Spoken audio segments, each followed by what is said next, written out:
జై శ్రీమన్నారాయణ హరిబంధువులందరికీ స్వాగతం అండి. మన శ్రీ విష్ణు పరివారికి మీరందరూ కూడా నాకు చాలా అంటే చాలా అభిమానిస్తూ ఎంతో ఎంకరేజ్ చేస్తున్నారు. మీ అందరికీ కూడా నా ధన్యవాదాలండి. నేను మీ వాణి సత్య. శ్రీమాత్రే నమః చిట్టి గారు. శ్రీమాత్రే నమః గురువు గారు.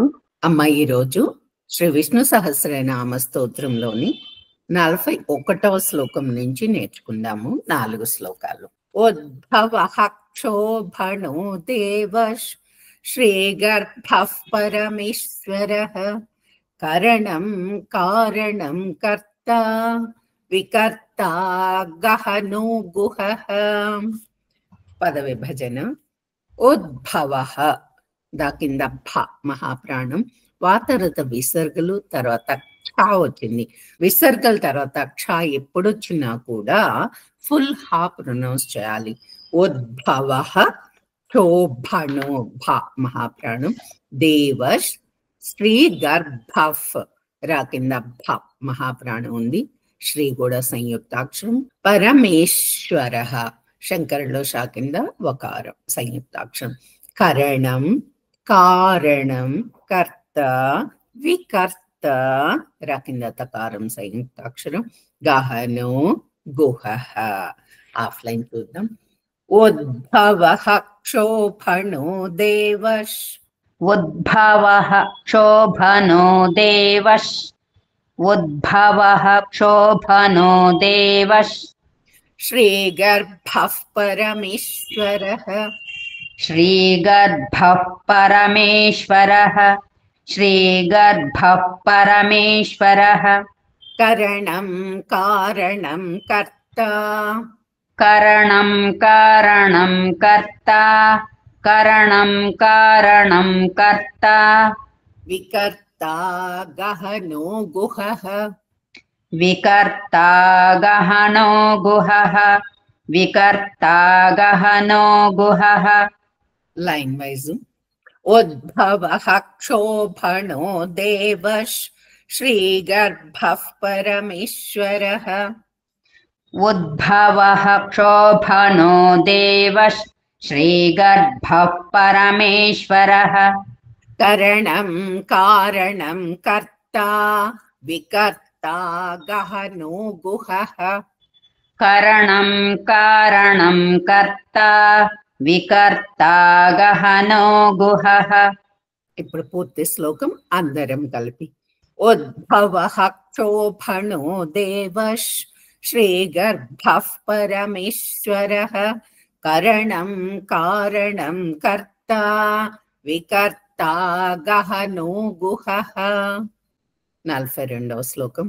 వ్యవసాయో వ్యవస్థానస్ సంస్థానస్థానదో ధ్రువః పరార్థః పరమస్పష్టస్ తుష్టః పుష్టః శుభేక్షణః. పద విభజన. వ్యవసాయో స్టార్టింగ్ వాకింద యకారం సంయుక్తాక్షరం, వ్యవస్థానస్ మళ్ళీ వాకింద యకారం, సా కింద హా మహాప్రాణం పొట్లో చుక్కుంది, సంస్థానస్ మళ్ళీ సా కింద థ స్థానదో సేమ్ సంయుక్తాక్షరం, ధ్రువః ధ మహాప్రాణం దాని కింద రకారం ఉంది సంయుక్తాక్షరం. అన్ని సంయుక్తాక్షరాలు ఫస్ట్ లైన్ లోనే ఉన్నాయి. ఎక్కడ మనకి సంయుక్తాక్షరాలు వచ్చినా కూడా తెలిసిన రూలే కదా, మంచిగా పలకాలి. అలాగే మహాప్రాణాలను కూడా గట్టిగా పలకాలి.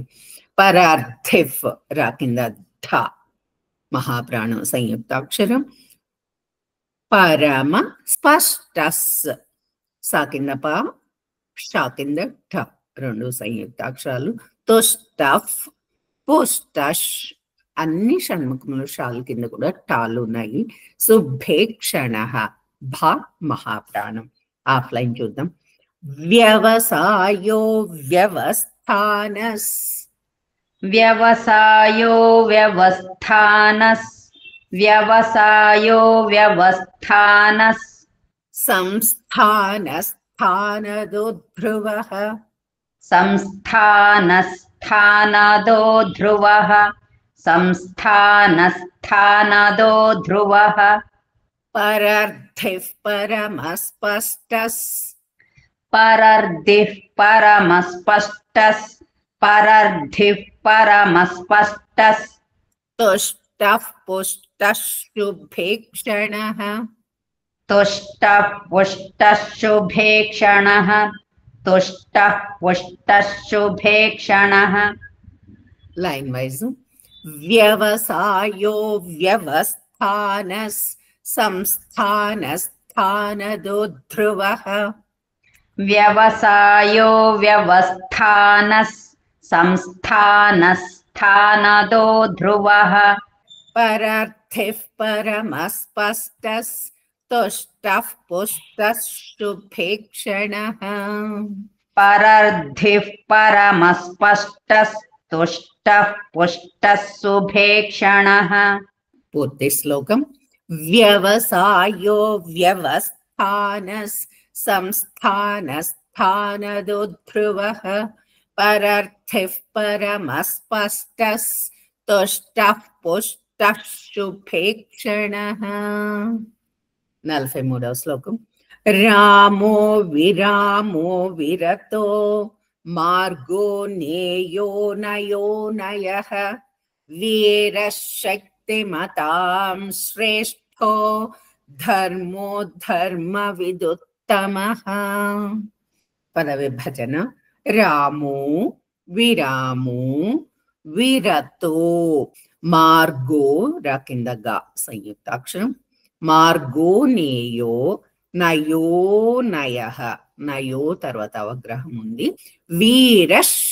వీరశక్తిమతాం విసర్గల తర్వాత షా వస్తే పొల్లు షా వస్తుంది అందుకని వీరశక్తిమతాం కా కింద తా సంయుక్తాక్షరం శ్రేష్ఠో షా కింద రకారం షా కింద ఠ మహాప్రాణం రెండు సంయుక్తాక్షరాలు ధర్మో ధర్మ రెండు ధాలు కూడా మహాప్రాణాలు రెండు రాలు కింద కూడా మకారాలు ఉన్నాయి సంయుక్తాక్షరాలు విదుత్తమః తా కింద తా ద్విద్వాక్షరం ద్విద్వాక్షరాన్ని కూడా కొంచెం ఒత్తి పలకాలి ఆఫ్లైన్ చూద్దాం రామో విరామో విరతో రామో విరామో విరతో రామో విరామో విరతో మార్గో నేయో నయో నయః మార్గో నేయో నయో నయః మార్గో నేయో నయో నయః